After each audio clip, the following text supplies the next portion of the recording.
इस समय हम उत्तर प्रदेश के डुमरियागंज में हैं, जहां से बीएसपी प्रत्याशी मोहम्मद नदीम हमारे साथ हैं और इनसे बात करेंगे।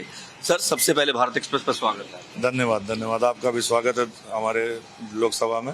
ये बताइए कि जो चुनाव है काफी हद तक बताया जा रहा है कि बीजेपी और इंडिया गठबंधन के बीच है, लेकिन बसपा कितनी दमदार उपस्थिति यहाँ दिखा रही है, ये बता दीजिए। देखिए, ये जहाँ आप खड़े हैं, ये ऐसी भूमि है, बुद्ध की ये भूमि है और भगवान बुद्ध की सरजमीन पे बसपा में ही पूरा क्षेत्र रहा है और हर इलेक्शन में एमएलए का हो या एमपी का हो, यहाँ पे सेकंड नंबर पे इस वेव में भी रहे, जिसको वेव कहते हैं, सो कॉल्ड वेव।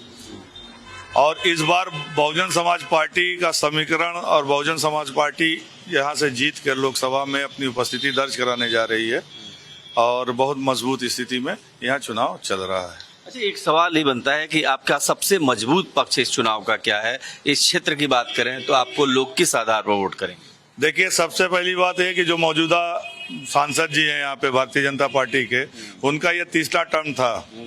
15 साल की जो को हिसाब किताब है, उसमें उनका रिजल्ट बहुत शून्य के लेवल पे है और जो ठेकेदारी प्रथा वगैरह यहाँ पे थी, उसकी बदनामी का दाग भी उनके दामन पे है। और ऐसी इस परिस्थितियों में जनता उब चुकी है और मुझे जनता का जो सहयोग मिल रहा है, अपार मिल रहा है और बिना मांगे मिल रहा है, ये मेरा सौभाग्य है और जनता का इसको धन्यवाद देता हूँ इसके लिए। अगर आप चुनाव जीतते हैं तो आपके पास क्या कोई रोड मैप है कि आप ये काम करेंगे, इस क्षेत्र के लिए क्या करेंगे? देखिए, इस क्षेत्र का दुर्भाग्य रहा है कि इस क्षेत्र में शिक्षा का कोई उच्च संस्थान ऐसा नहीं है कि जो हो। स्वास्थ्य के बारे में आपको मैं बता दूं कि यहाँ पे अगर कोई भी एक छोटा सा भी केस हो जाएगा, उसके लिए यहाँ स्वास्थ्य का कोई केंद्र ऐसा नहीं है जहाँ फर्स्ट एड भी मिल पाए। बस्ती, गोरखपुर या लखनऊ जाने पे विवश हैं यहाँ के लोग। और एक बड़ा मुद्दा यहाँ पे पलायन का, नौजवान यहाँ आधे से ज्यादा नौजवान जो है बाहर काम करते हैं, वहीं से रोजी रोटी है कमा के यहाँ आते हैं। अब ऐसी स्थितियों में जिनके बूढ़े माँ बाप हैं, बताइए उनको सर्वाइवर के लिए कितना दिक्कत होती होगी। तो ये 3 मुद्दे हमारे मुख्य हैं, स्वास्थ्य, शिक्षा और रोजगार। इसी पे फोकस रहेगा और इंफ्रास्ट्रक्चर इस क्षेत्र का उसको बढ़िया करने का प्रयास करूंगा।